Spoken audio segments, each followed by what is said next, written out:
അനിരു സൂചിപ്പിച്ചതുപോലെ രമേശ് ചെന്നിത്തലയ്ക്ക് ആഭ്യന്തര മന്ത്രിസ്ഥാനം നൽകുക എന്നൊരു തീരുമാനത്തിലേക്ക് എത്തിക്കാൻ നിർണായകമായത് കെ.സി. വേണുഗോപാൽ പക്ഷത്തിന്റെ ഉറച്ച നിലപാട് കൂടിയാണ്. ആ ഘട്ടത്തിലാണ് ഈ ആഭ്യന്തര വകുപ്പ് രമേശ് ചെന്നിത്തല കൈമാറും അല്ലെങ്കിൽ നൽകും എന്ന ഒരു ഉറപ്പ് ലഭിച്ചതിന് ശേഷമാണ് കെ.സി. വേണുഗോപാൽ അദ്ദേഹം നേരിട്ടെത്തി കണ്ട് ഈ കൂടിക്കാഴ്ചയ്ക്ക് ഒരുങ്ങുന്നതെന്നത് ശ്രദ്ധേയമാണല്ലോ. അതെ അരുണ്യ, ആ കൂടിക്കാഴ്ചയിലും വലിയ പ്രാധാന്യം ഉണ്ട് എന്നുള്ളതാണ് നമ്മൾ ഈ ഘട്ടത്തിൽ മനസ്സിലാക്കേണ്ടത്. പ്രത്യേകിച്ച് ആദ്യം വി.ഡി. സതീശൻ രമേശ് ചെന്നിത്തലയെ കാണുകയും അദ്ദേഹവുമായി കൂടിക്കാഴ്ച നടത്തുകയും ചെയ്തിരുന്നു. അദ്ദേഹത്തിൻ്റെ കാര്യങ്ങൾ വിശദമാക്കുകയും ഒക്കെ ചെയ്തിരുന്നു. ഇത് പാർട്ടി തലത്തിൽ വളരെ കൃത്യമായി രമേശ് ചെന്നിത്തലയ്ക്ക് ഇത് സംബന്ധിച്ചുള്ള മറുപടി നൽകുക അല്ലെങ്കിൽ രമേശ് ചെന്നിത്തലയുടെ ആവശ്യം സംബന്ധിച്ചുള്ള കാര്യങ്ങൾ പാർട്ടി നേതൃത്വത്തിൽ നിന്ന് നേരത്തെ തന്നെ ഉറപ്പ് നൽകിയിരുന്നു. അപ്പോഴാണ് അദ്ദേഹത്തിൻ്റെ വാദം കൂടി, അദ്ദേഹത്തിൻ്റെ ചില ആവശ്യങ്ങൾ കൂടി മുന്നോട്ട് വെച്ചത്. അത് സതീശൻ വഴി അദ്ദേഹം പറയുകയും ചെയ്തു, സതീശനോട് വളരെ വ്യക്തമാക്കുകയും ചെയ്തു. കെ.സി. വേണുഗോപാലിനോടും അദ്ദേഹത്തിൽ ഈ കാര്യങ്ങളൊക്കെ നേരത്തെ തന്നെ വിശദീകരിച്ചിരുന്നു.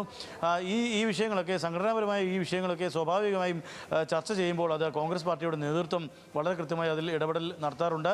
ആ നേതൃത്വത്തിൻ്റെ ഇടപെടൽ കൂടിയാണ് ഇപ്പോൾ ഇത്തരത്തിലുള്ള കാര്യങ്ങളിലേക്ക് സമവായത്തിലേക്ക് കാര്യങ്ങൾ എത്തിക്കാൻ ഈ ഘട്ടത്തിൽ കഴിഞ്ഞത് എന്ന് വേണം നമുക്ക് മനസ്സിലാക്കാൻ. കെ.സി. വേണുഗോപാലിനുമായി വി.ഡി. സതീശൻ എത്തുകയും നേരിട്ട് കാര്യങ്ങൾ വിശദീകരിക്കുകയും ചെയ്തു.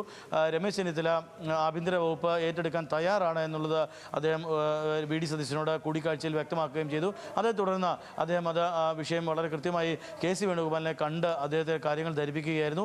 അദ്ദേഹം പറഞ്ഞതുപോലെ തന്നെ ഈ പാർട്ടിയുടെ ഇത്തരം മന്ത്രിസഭയിലേക്ക് വരുന്ന കാര്യങ്ങൾ അല്ലെങ്കിൽ ഇത്തരം പേപ്പർ വർക്ക്സ് മുഴുവൻ നടത്തുക സ്വാഭാവികമായും അത് സംഘടനാ ചുമതലയുള്ള ഇന്ത്യയിലെ AICC ജനറൽ സെക്രട്ടറിയാണ് അദ്ദേഹം കൂടി അറിഞ്ഞുകൊണ്ടാണ് ഇത്തരത്തിലുള്ള കാര്യങ്ങളെല്ലാം നടക്കുന്നത്. മറ്റ് സംസ്ഥാനങ്ങളിലും ഇത്തരം സമാന സാഹചര്യങ്ങളൊക്കെയും അദ്ദേഹത്തിന് ഇത്തരത്തിലുള്ള ഇടപെടൽ ഉണ്ടാകാറുണ്ട്. അത് ഇവിടെയും നടക്കുന്നു എന്നുള്ളതാണ് അദ്ദേഹം പറഞ്ഞത്.